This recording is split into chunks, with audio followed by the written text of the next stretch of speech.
السلام علیکم ورحمۃ اللہ وبرکاتہ بسم اللہ الرحمن الرحیم الحمد للہ رب العالمین والصلاة والسلام علی سید الانبیاء والمرسلین وعلی آلہ وصحبہ اجمعین اما بعد۔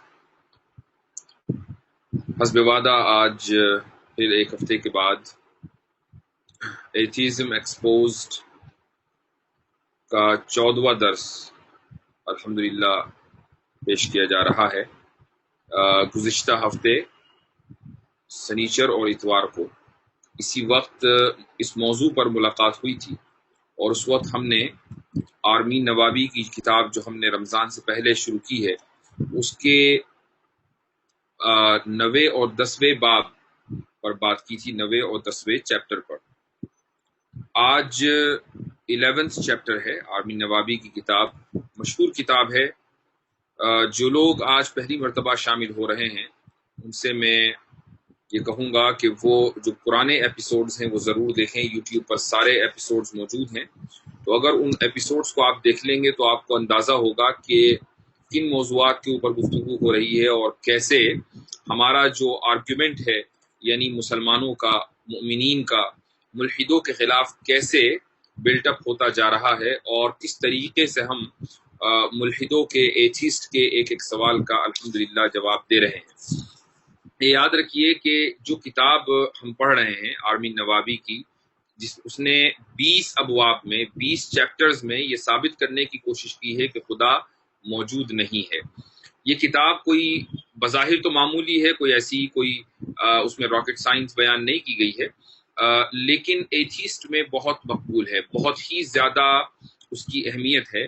یہاں تک کہ آج کل جو اردو میں پاکستان وغیرہ سے جو لوگ ایتھیسٹ بن رہے ہیں، اور بنگلہ دیش میں جو لوگ ایتھیسٹ بن رہے ہیں، ان کا جو رہبر اور ماسٹر ہے وہ یہی آرمین نوابی ہے۔ اور بھی 4-5 لوگ ہیں، لیکن یہ آرمین نوابی انہی لوگوں کا سمجھ لیجئے کہ مقتدا ہے، اور اس کتاب کے ذریعے بہت سارے لوگ سیدھی راہ سے ہٹے ہیں، راہ راست سے ہٹے ہیں۔ تو اس لیے یہ ضروری ہے کہ ان کا جو مقتدا ہو، جو امام ہو، جو رہبر ہو، اس کی کتاب میں کیا لکھا ہوا ہے یہ ہمیں اور آپ کو معلوم ہو، اور اس کا کیسے جواب دینا ہے اور کیا جواب دینا ہے یہ بھی معلوم ہو۔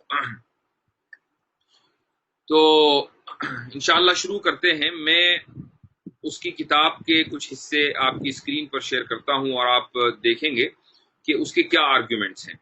آج کا جو عنوان ہے، آج کا جو موضوع ہے، پہلے میں آپ کو وہ بتا دوں، اس کے بعد انشاءاللہ کتاب شیئر کریں گے۔ اور اس کتاب کا جو 11واں چیپٹر ہے اس میں اس نے صرف 4 باتیں کہی ہیں، تو انشاءاللہ ان 4 باتوں کا جواب دینے کی آج کوشش کی جائے گی۔ تو سب سے پہلا جو موضوع، سب سے پہلے اس پر بات کر لیتے ہیں کہ آج کا جو سیشن ہے اس کا بنیادی موضوع کیا ہے، اس کی مرکزی تھیم کیا ہے۔ آج کا درس جو لاسٹ ہمارا لیکچر ہوا ہے سنڈے، پچھلے سنڈے کو، اس سے کنیکٹڈ ہے۔ میں نے پچھلے سنڈے میں 3 دلیلیں دی تھیں خدا تعالیٰ کے وجود پر۔ سب سے پہلی دلیل تھی جس کو ہم کاسمولوجیکل آرگیومنٹ کہتے ہیں، اور دوسری دلیل تھی تھیولوجیکل آرگیومنٹ، اور تیسری جو دلیل تھی وہ تھی آنٹولوجیکل آرگیومنٹ۔ تو یہ 3 دلیلیں تھیں۔ اگر آپ کو وہ دلیلیں دوبارہ سمجھنی ہے، یا آپ نے اگر پچھلا ایپیسوڈ نہیں دیکھا ہے تو آپ پچھلے ایپیسوڈ کو دیکھ لیجئے، تینوں آرگیومنٹس وہاں موجود ہیں۔ ان میں جو سب سے مضبوط آرگیومنٹ ہے وہ ہے کاسمولوجیکل۔ سب سے مضبوط تو نہیں کہوں گا، سب سے مشہور کہوں گا، مضبوط تو تینوں ہیں، تو مشہور جو آرگیومنٹ ہے وہ ہے کاسمولوجیکل آرگیومنٹ۔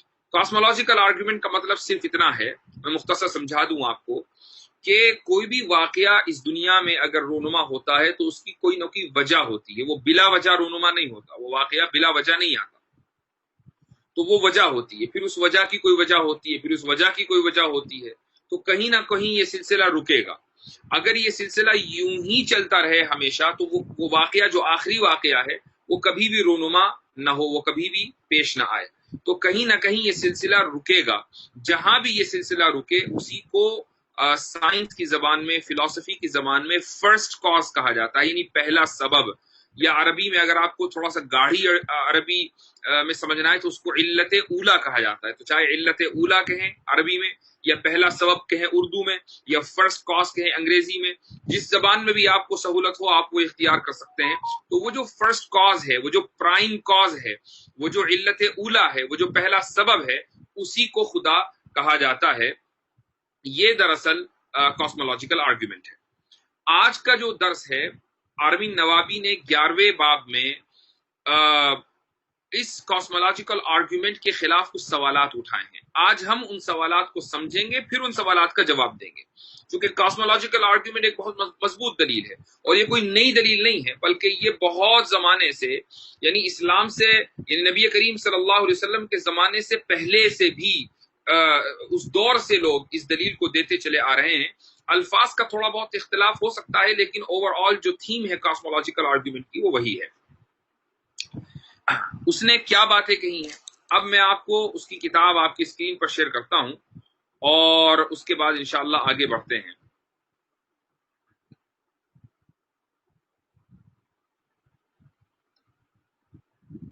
یہ کتاب آپ کی اسکرین پر آ گئی ہے.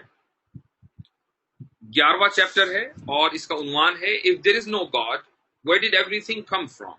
کہ اگر خدا موجود نہیں ہے تو یہ ساری چیزیں کہاں سے آئیں. Without God there is no explanation. خدا کے بغیر ان چیزوں کی کوئی ان چیزوں کے وجود کی کوئی تعویل نہیں ہو سکتی. یہ دراصل اپنے الفاظ میں آرمین نوابی ملحد نے مؤمنین کے آرگیومنٹ کا خلاصہ پیش کیا ہے. اب وہ اس کے اوپر رد کرتا ہے. میں نے پہلے ہی کہا کہ اس کے اس پورے چیپٹر میں 4 باتیں ہیں، تو میں نمبر وار آپ کو وہ 4 باتیں بتاتا ہوں، اور ساتھ میں اس کا جواب بھی دیتا ہوں. تو سب سے پہلی بات جو ہے وہ یہ ہے کہ کائنات کا جو آغاز ہے، انگلش میں پڑھ لیتے ہیں. The origin of the universe is one of the greatest unanswered questions in the history of mankind.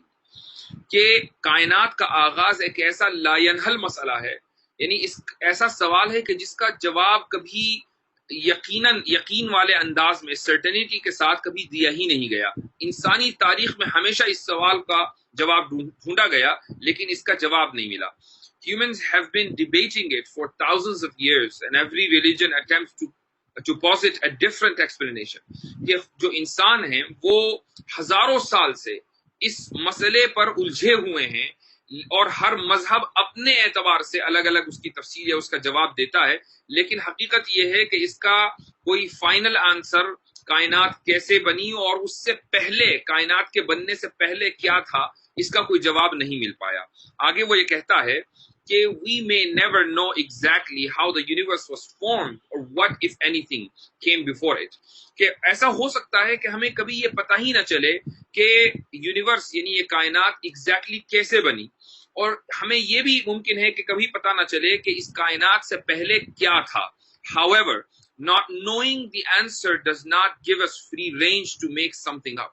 اگر ہم کسی چیز کا کسی سوال کا جواب نہیں جانتے، اس کا مطلب یہ نہیں ہے کہ ہمارے منہ میں جو آئے وہ کہہ دیں. یہ اس کا گویا کہ پہلا اعتراض ہوا. یعنی دوبارہ میں مختصر الفاظ میں یہ کہہ دوں کہ کائنات کا وجود کیسے ہوا اور اس سے پہلے کیا تھا، یہ ایک لا ینحل مسئلہ ہے. ہر مذہب نے الگ الگ انداز سے اس کی تعویل کی ہے. اس بات کا امکان ہے کہ ہمیں کبھی یقین کے ساتھ پتہ ہی نہ چل سکے، کبھی بھی انسان کو نہ پتہ چل سکے کہ کائنات ایگزیکٹلی کیسے بنی اور اس سے پہلے کیا تھا. تو اگر اس کو پتہ نہیں چل رہا ہے، انسان کو پتہ نہیں چل رہا ہے، تو اس کا مطلب یہ نہیں ہے کہ انسان کو آپ نے لائسنس دے دیا کہ جو منہ میں آئے وہ کہے، جس طریقے سے بھی الٹی سیدھی تعویل کرنی چاہے وہ کر لے. یہ ممکن نہیں ہے، یہ اتھارٹی انسان کو نہیں دی جا سکتی. نہ جاننے کا مطلب یہ نہیں کہ کچھ بھی کہو. یہ اس کا پہلا اعتراض ہوا. آج کا چونکہ درس تھوڑا تفصیلی ہے، آج کا لیکچر تھوڑا تفصیلی ہے، اور میں ہمیشہ یہ کہتا ہوں کہ جب آپ خصوصاً ایتھیزم کے اوپر میرے ان دروس میں اس سنیں تو آپ کاغذ اور قلم ضرور لے لیجئے، تاکہ آپ یہ نوٹس لکھتے رہیں اور ان کی مدد سے جو چیزیں کہی جا رہی ہیں وہ آپ کے یاد رہیں. تو چونکہ آج کا درس تھوڑا سا اس میں تفصیلات ہیں، اس لیے میں 1 by 1 یعنی اس کا اعتراض رکھوں گا اور اس کے بعد اس کا جواب دوں گا. تو دیکھیے اس سوال کا جو جواب ہے وہ یہ ہے کہ ہمیں یہ سمجھنا ہوگا کہ ملحد کیوں بنتا ہے، ایتھیسٹ کیوں بنتا ہے، اور ہمارے یعنی مؤمنین کے، بلیورز کے اور ایتھیسٹ کے درمیان جو اصل مسئلہ ہے وہ کیا ہے۔ یہ بات یاد رکھیے کہ ہمارے اور ایتھیسٹ کے درمیان جو اصل اور بنیادی مسئلہ ہے وہ یہ ہے کہ ذریعہ علم کیا ہے، یعنی سورس آف نالج کیا ہے۔ اسی کو ہم ایپسٹیمولوجی کہتے ہیں، علمیات کا مسئلہ کہتے ہیں۔ 1500 کے بعد یورپ میں رینیسانس یعنی تحریک تنویر چلی۔ تحریک تنویر کا مطلب یہ ہے کہ نئی روشنی۔ اب یورپ بیدار ہو گیا۔ تو کس معنی اگر بیدار ہوا؟ کیا واقعی سب لوگ ہزاروں سال سے سو رہے تھے کہ صبح ہوئی اور وہ بیدار ہو گئے؟ کیا مطلب ہے اس بیداری کا؟ اس بیداری کا مطلب یہ ہے، دراصل 1500 میں یہ اختلاف ہوا یورپ میں کہ اصل جو ذریعہ علم ہے، جو سورس آف نالج ہے وہ کیا ہے۔ دو گروپ بن گئے، ایک گروپ تھا امپیریسسٹ کا اور دوسرا گروپ تھا ریشنلسٹ کا۔ امپیریسزم کا مطلب یہ ہے کہ بنیادی طور پر ہمیں جو علم حاصل ہوتا ہے وہ صرف ہمارے حواس اور سینسز کے ذریعے حاصل ہوتا ہے۔ آپ مجھے دیکھ رہے ہیں اور میں اپنے کمپیوٹر کو دیکھ رہا ہوں، تو گویا کہ مجھے اپنے کمپیوٹر اور اپنے لیپ ٹاپ کے وجود کا علم ہے، اس لیے کہ میرے مشاہدے میں ہے، اور آپ مجھے اس وقت لائیو دیکھ رہے ہیں تو آپ کو علم ہے کہ یہ آدمی لائیو موجود ہے، تو آپ کے اس دیکھنے کی وجہ سے کسی شخص کے وجود کا علم آپ کو ہوا۔ اسی کو حواس کے ذریعے حاصل ہونے والا علم کہتے ہیں۔ آپ کوئی آواز سنیں، آپ اس وقت میرا لیکچر سن رہے ہیں، تو جو بھی کچھ کہا جا رہا ہے وہ آپ نے سننے کے ذریعے سمجھا، سننے کے ذریعے آپ کو معلوم ہوا۔ تو یہ جو ساری چیزیں ہیں، چھونے کے ذریعے، سونگنے کے ذریعے، سننے کے ذریعے، دیکھنے کے ذریعے جو علم انسان کو حاصل ہوتا ہے، اسی کو دراصل یہ کہا جاتا ہے کہ یہی اصل علم ہے۔ تو بنیادی جو ذریعہ علم ہے وہ حواس ہیں۔ اس تحریک کو جو لوگ لے کر چلے ان کو امپیریسسٹ کہا گیا۔ ان کے مقابلے میں ایک دوسری تحریک تھی، وہ لوگ تھے ریشنلسٹ۔ ریشنلسٹ کا مطلب یہ ہے کہ ہر چیز کا جو ذریعہ علم ہے وہ عقل ہے، وہ حواس نہیں ہے۔ حواس سیکنڈری سورس آف نالج ہے، لیکن جو بنیادی سورس آف نالج ہے، بنیادی ذریعہ علم ہے، وہ عقل ہے۔ ان لوگوں کو ریشنلسٹ کہا گیا۔ یہ اختلاف بہت پہلے سے چل رہا ہے، کوئی 1500 میں یہ اختلاف نہیں چلا، لیکن 1500 میں یہ ہوا کہ جو امپیریسسٹ تھے وہ غالب آ گئے اور ریشنلسٹ ہار گئے۔ امپیریسسٹ غالب آ گئے اور ریشنلسٹ ہار گئے، اور دنیا نے، یورپ نے یہ تسلیم کر لیا کہ بنیادی طور پر جو ذریعہ علم ہے وہ حواس کے ذریعے اور سینس کے ذریعے حاصل ہونے والا علم ہے۔ اب کسی بھی چیز کو اگر جانچا جائے گا تو وہ اس بنیاد پر جانچا جائے گا کہ وہ مشاہدے میں اور آبزرویشن میں آ رہی ہے یا نہیں آ رہی ہے۔ اگر وہ آبزرویشن میں آ رہی ہے تب تو ہم اس کو مانیں گے، اور اگر آبزرویشن میں نہیں آ رہی ہے تو ہم اس کو نہیں مانیں گے۔ اب آپ یہ دیکھیے کہ آرمین نوابی کا یہ کہنا کہ اس بات کا امکان ہے کہ ہم کبھی بھی یہ نہ جان پائیں کہ کائنات سے پہلے کیا تھا، اس کا مطلب یہ نہیں ہے کہ آپ کو کچھ بھی کہنے کا حق ہو۔ یہ دراصل وہی مینٹالٹی ہے، چونکہ آرمین نوابی اور ان جیسے لوگوں کا مسئلہ یہ ہے کہ یہ کسی بھی چیز کے جاننے کے لیے حواس کے ذریعے علم کو ضروری قرار دیتے ہیں۔ وہ چیز مشاہدے میں آنی چاہیے۔ اب ظاہر ہے کہ کائنات سے پہلے کیا تھا، مشاہدے میں اور آبزرویشن میں کبھی نہیں آ سکتا، کیونکہ کائنات سے پہلے، بگ بینگ سے پہلے ٹائم ہی نہیں تھا، وقت ہی نہیں تھا، یعنی وقت کا وجود ہی بگ بینگ سے ہوا ہے۔ تو جو چیز وقت سے باہر ہو آپ اس کو مشاہدے کے ذریعے کیسے پہچان سکتے ہیں؟ تو ملحد کو معلوم ہے، ایتھیسٹ کو معلوم ہے کہ کائنات سے پہلے کیا تھا، اس کو سائنس کے ذریعے رہتی دنیا تک پتہ نہیں چل سکتا، چونکہ سائنس کی جو بنیاد ہے وہ آبزرویشن کے اوپر ہے، اور کائنات سے پہلے جو چیز تھی اس کا آبزرویشن نہیں ہو سکتا، کیونکہ میٹر اور مادہ موجود نہیں تھا۔ تو اس لیے رہتی دنیا تک یہ پتہ نہیں چل سکتا ملحد کو اور ایتھیسٹ کو کہ کائنات سے پہلے کیا تھا۔ لہٰذا خدا کا انکار کر دو، اور جو لوگ خدا کو ماننے والے ہیں ان سے کہہ دو کہ تم جو منہ میں آئے وہ نہیں کہہ سکتے جب تک کہ تم یہ ثابت نہ کرو۔ ہم مؤمنین یہ کہتے ہیں کہ ذریعہ علم صرف حواس نہیں ہے، ذریعہ علم صرف امپیریسزم نہیں ہے، حواس کے ذریعے حاصل ہونے والا علم ہی علم ہو ایسا نہیں ہے، بلکہ ہم دنیا کے اندر یہ دیکھتے ہیں کہ اگر کوئی معتبر آدمی ہمیں کسی چیز کی خبر دیتا ہے تو اس خبر کے اوپر ہم یقین کر لیتے ہیں اور اس خبر کے ذریعے ہمیں علم حاصل ہوتا ہے۔ تو ایسے ہی ہمارے نزدیک جو معتبر ترین شخصیت ہے اور صرف وہ ہمارے نزدیک ہی نہیں بلکہ مشرکین مکہ کے نزدیک بھی معتبر ترین اور سچی ترین شخصیت تھی نبی کریم صلی اللہ علیہ وسلم۔ آپ صلی اللہ علیہ وسلم نے ہمیں بتا دیا کہ کائنات سے پہلے کیا تھا، ہمیں یقین آ گیا وہ کیا تھا۔ آپ صلی اللہ علیہ وسلم کی کیا حدیث ہے؟ وہ حدیث یہ ہے کہ ابو رزین کی ایک روایت ہے کہ ایک سائل نے سوال کیا کہ اَيْنَ كَانَ رَبُّنَا قَبْلَ أَن يَخْلُقَ السَّمَاوَاتِ وَالْأَرْضِ، کہ ہمارا رب آسمانوں اور زمینوں کے پیدا کرنے سے پہلے کہاں تھا، یعنی اس کائنات کو۔ جب آسمان اور زمین بولا جاتا ہے حدیث و قرآن میں تو اس سے مراد یہ کائنات ہوتی ہے۔ قرآن و حدیث کا ایک خاص ٹرمینالوجی ہے۔ اس کا مطلب صرف یہ زمین نہیں ہے جس زمین کے اوپر ہم اور آپ بیٹھے ہوئے ہیں اور چلتے ہیں، اور اس سے مراد صرف اس زمین کے اوپر جو خلا آپ کو نظر آ رہا ہے وہ مراد نہیں ہے آسمان سے، بلکہ جب آسمانوں اور زمین بولا جاتا ہے قرآن و حدیث میں تو اس سے مراد یہ پوری کائنات ہوتی ہے۔ تو آسمان اور زمین پیدا کرنے سے پہلے ہمارا رب کیا کر رہا تھا، کہاں تھا، گویا کہ اس کائنات سے پہلے کیا تھا، یہ سوال سائل نے کیا ہے۔ تو نبی کریم صلی اللہ علیہ وسلم نے سائل کی اس ذہنیت کو سامنے رکھتے ہوئے، اس لیول کو سامنے رکھتے ہوئے جواب دیا، چونکہ سائل اور سوال کرنے والا کوئی سائنٹسٹ تو تھا نہیں، تو ایک عام آدمی تھا۔ عام آدمی کو جس طریقے سے اس نے سوال کیا ویسے ہی جواب دیا جائے گا۔ تو آپ صلی اللہ علیہ وسلم نے یہ فرمایا کہ کان فی عمن ما فوقہ ہواء وما تحتہ ہواء ثم خلق العرش ثم استوى علیہ، کہ اللہ سبحانہ وتعالی عدم میں تھا، یعنی اندھیرے میں تھا۔ عما کا مطلب آتا ہے اندھیرا، یعنی کچھ نہیں تھا سوائے وجود باری کے۔ اللہ تعالیٰ تھا، ایسا نہیں تھا کہ وہ خود معدوم تھا، وہ خود نہیں تھا۔ اللہ تعالیٰ تھا لیکن اس کے علاوہ ہر جگہ ہر چیز معدوم تھی۔ اللہ کا وجود تھا، ہر چیز معدوم تھی، یعنی کچھ نہیں تھا۔ نہ اس کے اوپر ما فوقہ ہوا وما تحتہ ہوا، نہ اس کے اوپر کچھ تھا نہ اس کے نیچے کچھ تھا۔ یعنی ایک عام سائل کے ذہن کو سامنے رکھتے ہوئے اللہ سبحانہ نبی کریم صلی اللہ علیہ وسلم نے اس چیز کو، اس حقیقت کو بیان کیا کہ کچھ نہیں تھا، کائنات سے پہلے سوائے اللہ کے کچھ نہیں تھا۔ ثم خلق العرش، پھر اس نے عرش بنایا، ثم استوى علیہ، اور اس کے بعد پھر وہ عرش کے اوپر فائز ہوا۔ یہ حدیث ہے۔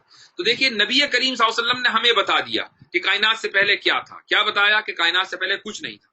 اب ہمیں سائنس کے اور آبزرویشن کی ضرورت نہیں رہی، چونکہ ہمیں پتا ہے کہ آبزرویشن ہم اس کا کر ہی نہیں سکتے۔ تو جس چیز کا آبزرویشن نہیں ہو سکتا ہم آبزرویشن کے انتظار میں بیٹھے رہے کہ نہیں جی ہم تو یہیں سے معلوم کریں گے۔ بھائی جب ہمیں پتا ہے کہ آپ وہاں سے معلوم نہیں کر سکتے تو آپ کیوں اس کے انتظار میں بیٹھے ہیں؟ آپ دوسرے ذریعے، علم کے ذریعے سے وہ معلومات حاصل کر لو۔ تو یہ اس کے پہلے سوال کا یا پہلے اعتراض کا جواب ہوا۔ اب آگے بڑھتے ہیں۔ اگلی جو بات اس نے کہی ہے وہ یہ ہے کہ ہم نے بہت سی فطری چیزوں کے پیچھے خدا کے ہاتھ ہونے کے نظریے کو ان کے اسباب و علل کے معلوم ہو جانے کے بعد غلط ٹھہرایا۔ کیا مطلب؟ دیکھیے we have identified many of the natural causes behind these gaps throughout our history and have yet to come across God in any of them. It is possible that this pattern will continue in the future, leaving little room for God as a weak explanation, and the current monotheistic ideas of God will become as outdated for future generations as the Greek pantheon is today. کیا مطلب ہوا؟ دیکھیے یونان میں جو مشرکین تھے Greek period میں، بلکہ آج بھی آپ ہندوستان کے جو مشرکین ہیں آپ ان سے پوچھیں تو ان کے نزدیک بادلوں میں جو بجلی کڑکتی ہے اس کا خدا الگ ہے، بادلوں کا خدا الگ ہے، اور پانی کا خدا الگ ہے، بارش کا دیوتا الگ ہے، آسمانوں کا دیوتا الگ ہے، زمین کا دیوتا الگ ہے، رزق دینے والا الگ ہے، پیدا کرنے والا الگ ہے، مارنے والا الگ ہے۔ تو انہوں نے ہر چیز کا ایک الگ خدا بنایا۔ کیوں؟ اس لیے کہ وہ جب انہوں نے دیکھا کہ بجلی کڑک رہی ہے، بجلی کیسے کڑک سکتی ہے، انہیں اس کا ابتدا میں، آج سب کو پتا ہے لیکن ابتدا میں وہ اس کی کوئی ایکسپلینیشن نہیں دے سکے، کوئی سائنٹیفک ایکسپلینیشن نہیں دے سکے، لہٰذا انہوں نے خدا کو مان لیا کہ یقیناً ہو نہ ہو کوئی دیوتا اس کے پیچھے۔ بارش کیسے ہو سکتی ہے؟ ابھی تو یہاں کوئی بادل نہیں تھا، اچانک بادل آ گئے، یقیناً کوئی نہ کوئی خدا، کوئی دیوتا ایسا ہے جو ان بادلوں کو لانے والا ہے۔ لیکن پھر سائنس نے ترقی کی، پھر ہمیں پتا چلا کہ کیسے سائنس کی بنیاد پر کہ کیسے بادل بنتے ہیں، کیسے پھر وہ مختلف علاقوں کے اندر جاتے ہیں، کیسے بارش برستی ہے، اور کس طریقے سے بادلوں کے اندر بجلی کڑکتی ہے، یہ سب کے سب ان کی سائنٹیفک انفارمیشن ہے۔